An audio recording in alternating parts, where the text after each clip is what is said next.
حامیم، السجدہ، الشورى۔ یہ دونوں صورتیں اپنے مضمون کے لحاظ سے توأم ہیں۔ دونوں کا موضوع توحید کا اس بات اور اس کے حوالے سے قریش کو انذار و بشارت ہے۔ پہلی سورہ میں البتہ تنبیہ اور دوسری میں تفہیم کا پہلو نمایاں ہے۔ دونوں میں خطاب قریش سے ہے اور ان کے مضمون سے واضح ہے کہ ام القریٰ مکہ میں یہ رسول اللہ صلی اللہ علیہ وسلم کی دعوت کے مرحلہ ہجرت و برات میں نازل ہوئی ہیں۔ اللہ کے نام سے جو سراسر رحمت ہے، جس کی شفقت ابدی ہے۔ یہ سورہ ہا میم عین سین قاف ہے۔ اللہ غالب اور حکیم اسی طرح تمہاری طرف وحی کرتا ہے، اور جو تم سے پہلے گزرے ہیں ان کی طرف بھی اسی طرح وحی کرتا رہا ہے، انہی مطالب کے ساتھ اور اسی طریقے سے۔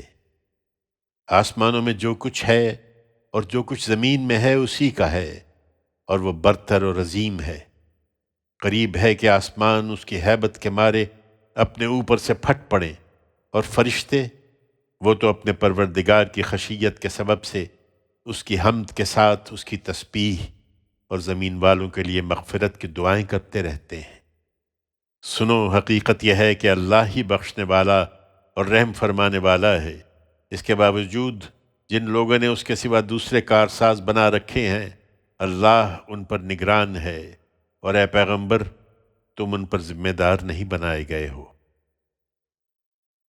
اسی طرح جیسے کہ بیان ہوا، ہم نے ایک عربی قرآن تمہاری طرف وحی کیا ہے تاکہ تم مکہ والوں کو اور اس کے گرد و پیش رہنے والوں کو خبردار کر دو، خاص کر اس دن سے خبردار کر دو جو سب لوگوں کے جمع ہونے کا دن ہے، جس کے آنے میں کوئی شک نہیں ہے۔ اس دن ایک گروہ جنت میں ہوگا اور ایک گروہ جہنم میں۔ اس سے زیادہ تمہاری کوئی ذمہ داری نہیں ہے۔ اگر اللہ چاہتا تو ان سب کو ایک ہی امت بنا دیتا، لیکن اس نے لوگوں کو ارادہ و اختیار کی آزادی دی، لہٰذا اب وہ جس کو چاہتا ہے اپنے قانون کے مطابق اپنی رحمت میں داخل کرتا ہے۔ اور رہے وہ لوگ جو اپنی جان پر ظلم ڈھانے والے ہیں، تو ان کا نہ کوئی کارساز ہوگا اور نہ مددگار۔ کیا ان لوگوں نے اللہ کے سوا دوسرے کارساز بنا رکھے ہیں؟ تو یاد رکھیں کہ اللہ ہی کارساز ہے، وہی مردوں کو زندہ کرے گا، اور یہ اس کے لیے کچھ بھی مشکل نہیں۔ وہ ہر چیز پر قدرت رکھتا ہے۔ تم جن چیزوں میں بھی کوئی اختلاف رکھتے ہو، خواہ وہ توحید ہے یا آخرت، اس کا فیصلہ اللہ ہی کے حوالے ہے۔ وہی اللہ میرا پروردگار ہے، اسی پر میں نے بھروسہ کیا ہے اور اسی کی طرف میں رجوع کرتا ہوں۔ وہی زمین اور آسمانوں کا پیدا کرنے والا ہے، اسی نے تمہارے جنس سے تمہارے لیے جوڑے بنائے اور چوپایوں کے جنس سے بھی جوڑے بنائے۔ وہ اس مزرعے میں تمہاری تخم ریزی کرتا ہے، اس کے مانند کوئی چیز نہیں ہے، اور وہی سننے والا اور دیکھنے والا ہے۔ زمین اور آسمانوں کی کنجیاں اسی کے پاس ہیں، وہ جس کی روزی چاہتا ہے کشادہ کرتا ہے، اور جس کی چاہتا ہے تنگ کر دیتا ہے۔ بے شک وہ ہر چیز سے واقف ہے۔ اس نے تمہارے لیے وہی دین مقرر کیا ہے جس کی ہدایت اس نے نوح کو فرمائی، اور جس کی وحی اے پیغمبر ہم نے تمہاری طرف کی ہے، اور جس کا حکم ہم نے ابراہیم اور موسیٰ اور عیسیٰ کو دیا کہ اپنی زندگی میں اس دین کو قائم رکھو اور اس میں تفرقہ پیدا نہ کرو۔ تم جس چیز کی طرف ان مشرکوں کو بلا رہے ہو کہ یہ خدا کو ایک مانے، وہ ان پر بہت شاخ گزر رہی ہے۔ اللہ جس کو چاہتا ہے اپنی طرف آنے کے لیے چن لیتا ہے، لیکن اپنی طرف آنے کی راہ وہ انہی کو دکھاتا ہے جو اس کی طرف متوجہ ہوتے ہیں۔ اور یہ جو ان پیغمبروں کے ماننے والے ہیں، یہ صحیح علم اپنے پاس آ چکنے کے بعد محض آپس کی ضدم زدہ کی وجہ سے متفرق ہو گئے ہیں، اور تمہارے پروردگار کی طرف سے اگر ایک مقرر مدت تک مہلت کی بات پہلے سے طے نہ ہو چکی ہوتی تو ان کے درمیان اسی وقت فیصلہ کر دیا جاتا۔ پھر یہی نہیں، ان کے بعد جو خدا کی طرف سے اس کی کتاب کے وارث بنائے گئے، وہ اس کتاب کی طرف سے ایسے شک میں پڑے ہوئے ہیں جو سخت الجھن میں ڈال دینے والا ہے۔ سو اے پیغمبر، تم اسی دین کی دعوت دو جو سب پیغمبروں کا دین ہے، اور جس طرح تم کو حکم دیا گیا ہے اس پر مضبوطی سے جمے رہو، اور ان کی خواہشوں کی پیروی نہ کرو، اور اعلان کر دو کہ اللہ نے جو کتاب بھی اتاری ہے میں اس پر ایمان لایا ہوں، اور مجھے حکم ملا ہے کہ میں حق و باطل کے معاملے میں تمہارے درمیان انصاف کا فیصلہ کر دوں۔ یاد رکھو، اللہ ہی ہمارا پروردگار ہے اور تمہارا بھی۔ تم نہیں مانتے تو ہمارے اعمال ہمارے لیے ہیں اور تمہارے اعمال تمہارے لیے۔ ہمارے اور تمہارے درمیان مزید کسی بحث کی ضرورت نہیں رہی۔ اللہ قیامت کے دن ہم سب کو جمع کرے گا اور اسی کی طرف سب کو جانا ہے۔ جو لوگ اللہ کے بارے میں حجت کر رہے ہیں کہ اس کے شریک ثابت کریں، اس کے بعد کہ ان کی طرف سے اس کو مانا جا چکا ہے، ان کی حجت ان کے پروردگار کے آگے بالکل پسپا ہونے والی ہے، اور ان پر غضب اور ان کے لیے سخت عذاب ہے۔ اللہ ہی ہے جس نے اپنی یہ کتاب قول فیصل کے ساتھ اتاری ہے، اور اس طرح حق و باطل کو الگ الگ کرنے کے لیے اپنی میزان نازل کر دی ہے۔ انہیں توفیق ہو تو اس سے فائدہ اٹھا لیں، ورنہ تم کو کیا پتہ کہ شاید قیامت قریب ہی آ لگی ہو۔ اس کے لیے وہی جلدی مچا رہے ہیں جو اس پر ایمان نہیں رکھتے۔ ایمان والے تو اس سے ڈرتے ہیں اور جانتے ہیں کہ وہ یقیناً برحق ہے۔ سنو، جو لوگ قیامت جیسی حقیقت کے بارے میں جھگڑ رہے ہیں، اس پہ کچھ شک نہیں کہ وہ بہت دور کی گمراہی میں مبتلا ہیں۔ ان کو یہ ڈھیل اس لیے مل رہی ہے کہ اللہ اپنے بندوں پر بڑا مہربان ہے۔ ان کی نافرمانی کے باوجود وہ جس کو چاہتا ہے رزق عطا فرماتا ہے، اور یہ اس ڈھیل سے بے خوف نہ ہو، اس لیے کہ وہ بڑی قوت والا ہے، بڑا ہی زبردست ہے۔ لوگوں، ہمارا قاعدہ یہ ہے کہ جو آخرت کی کھیتی چاہتا ہے ہم اس کی کھیتی میں اس کے لیے برکت عطا فرماتے ہیں، اور دنیا میں بھی اس کا حصہ اسے دیتے ہیں، اور جو دنیا کی کھیتی چاہتا ہے اس کو ہم اس میں سے جتنا چاہتے ہیں دے دیتے ہیں، مگر اس کے بعد پھر آخرت میں اس کا کوئی حصہ نہیں ہے۔ خدا کا دین تو وہی ہے جو اس نے اپنے پیغمبروں کی وساطت سے دیا ہے۔ پھر کیا ان لوگوں نے خدا کے کچھ ایسے شریک بنا رکھے ہیں جنہوں نے ان کے لیے وہ دین ٹھہرایا ہے جس کا اذن خدا نے نہیں دیا ہے؟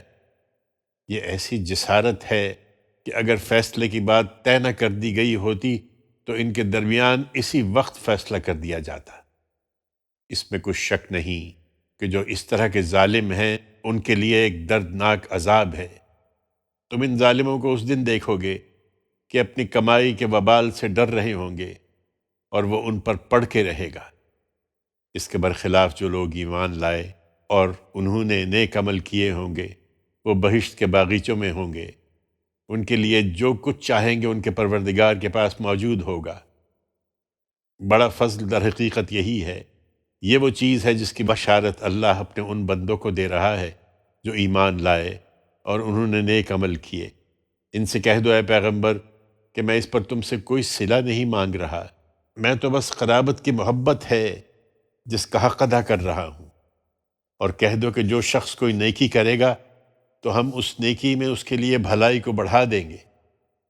اس میں کچھ شک نہیں کہ اللہ بڑا ہی بخشنے والا ہے، بڑا قدردان ہے۔ کیا یہ کہتے ہیں کہ اس نے اللہ پر جھوٹ باندھا ہے؟ ہرگز نہیں، یہ سراسر ہماری عنایت ہے۔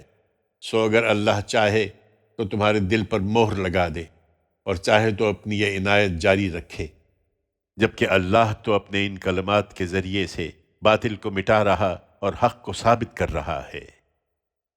اس میں کچھ شک نہیں کہ اللہ دلوں کے بھید تک جانتا ہے۔ یہ اس کی طرف بڑھیں کہ وہی تو ہے جو اپنے بندوں کی توبہ قبول کرتا اور ان کی برائیوں سے درگزر فرماتا ہے، اور جانتا ہے جو کچھ تم کرتے ہو۔ ایمان والے اور نیک عمل کرنے والے تو اس کی دعوت کو قبول کرتے ہیں، اور اس کے صلے میں وہ ان پر اپنا مزید فضل فرمائے گا۔ رہے یہ منکرین تو ان کے لیے سخت عذاب ہے۔ خدا نے جو کچھ انہیں دیا ہے وہی ان کے لیے فتنہ بن گیا ہے۔ اگر اللہ اپنے بندوں کے لیے رزق کو بالکل ہی کھول دیتا تو وہ زمین میں ادھم مچا دیتے، مگر وہ ایک حساب کے ساتھ جو چاہتا ہے ان کے لیے اتارتا ہے، اس لیے کہ وہ اپنے بندوں سے باخبر ہے، وہ ان کا نگران حال ہے، بلکہ وہی ہے جو ان کے مایوس ہو جانے کے بعد بارش برساتا ہے اور اپنی رحمت کو ہر طرف پھیلا دیتا ہے، اور وہی سب کا کارساز اور ستودہ صفات ہے۔ یہ اس کی وعید کو مذاق نہ سمجھیں، زمین اور آسمانوں کی پیدائش اسی کی نشانیوں میں سے ہے، اور یہ جاندار بھی جو اس نے ان دونوں کے اندر پھیلا رکھے ہیں، اور وہ انہیں اکٹھا کر لینے پر بھی پوری قدرت رکھتا ہے جب وہ انہیں اکٹھا کرنا چاہے گا۔ لوگو، جب خدا سے بغاوت کر دیتے ہو تو دنیا میں بھی جو مصیبت تم کو پہنچتی ہے تمہارے کرتوتوں ہی کی بدولت پہنچتی ہے، اور تمہاری بہت سی برائیوں سے وہ درگزر بھی فرماتا ہے، یہ اس لیے کہ تم اس سے یاد دہانی حاصل کرو، ورنہ تم روئے زمین پر کہیں اس کے قابو سے باہر نہیں نکل سکتے ہو، اور اللہ کے مقابل میں نہ تمہارا کوئی کارساز ہوتا ہے نہ مددگار۔ اور سمندر میں چلنے والے پہاڑوں کی طرح اونچے جہاز بھی اسی کی نشانیوں میں سے ہیں، اگر وہ چاہے تو ہوا کو روک دے، پھر وہ سمندر کی سطح ہی پر ٹھہرے رہ جائیں۔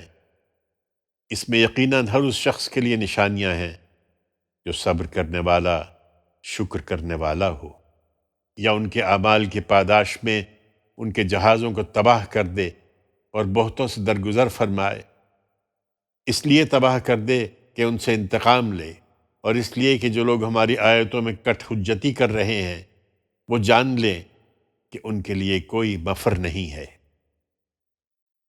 سو جو کچھ تمہیں ملا ہے لوگو، وہ اس دنیا کی زندگی کی متاع حقیر ہے، اور جو کچھ اللہ کے پاس ہے وہ کہیں بہتر اور پائیدار ہے ان کے لیے جو ایمان لائے اور اپنے رب پر بھروسہ رکھتے ہیں،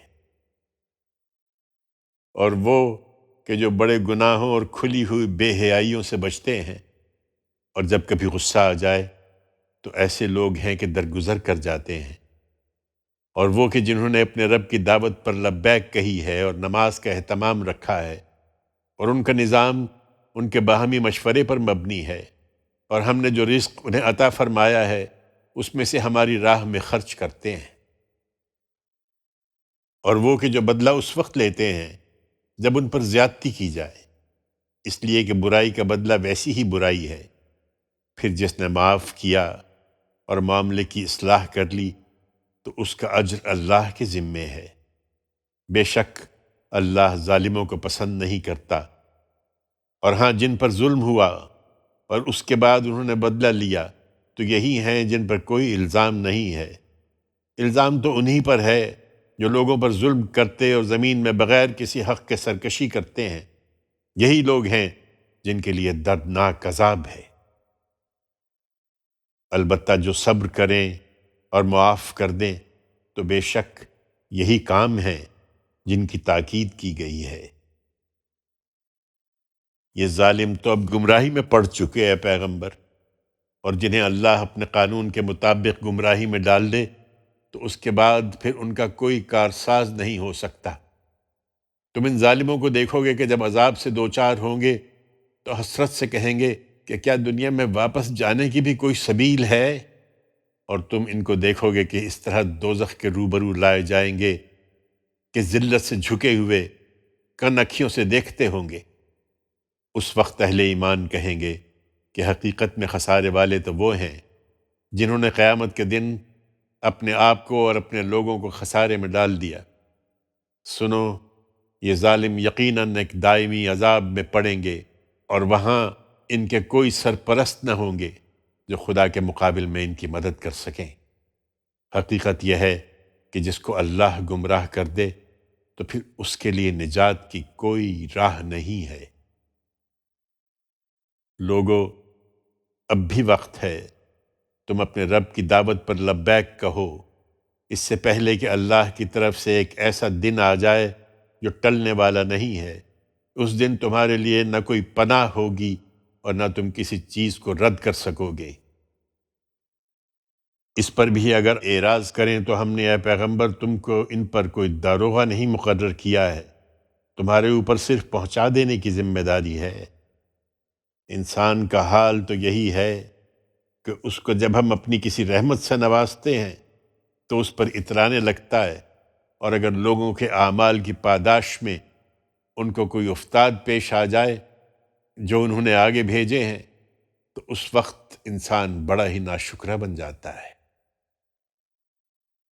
یہ جو چاہے کہیں، حقیقت یہی ہے کہ زمین اور آسمانوں کی بادشاہی اللہ ہی کی ہے۔ وہ جو چاہتا ہے پیدا کرتا ہے، جن کو چاہتا ہے بیٹیاں عطا فرماتا ہے اور جن کو چاہتا ہے بیٹے عطا فرماتا ہے، یا ان کو بیٹے اور بیٹیاں ملا کر بخشتا ہے، اور جن کو چاہتا ہے بے اولاد رکھتا ہے۔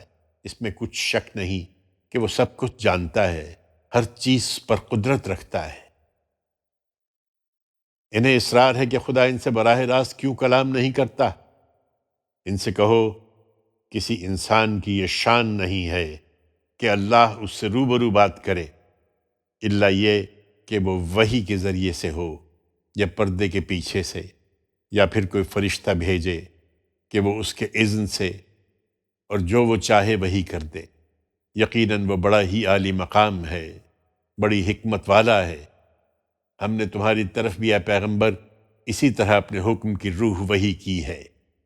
تم نہیں جانتے تھے کہ شریعت کیا ہے، اور نہ یہ کہ ایمان کس کو کہتے ہیں، مگر ہم نے اس کو روشنی بنا دیا جس سے ہم اپنے بندوں میں سے جس کو چاہتے ہیں راہ دکھاتے ہیں۔ یقیناً اسی روح کا فیضان ہے کہ تم ایک سیدھے راستے کی طرف رہنمائی کر رہے ہو، اس خدا کے راستے کی طرف کہ زمین اور آسمانوں میں جو کچھ ہے اسی کا ہے۔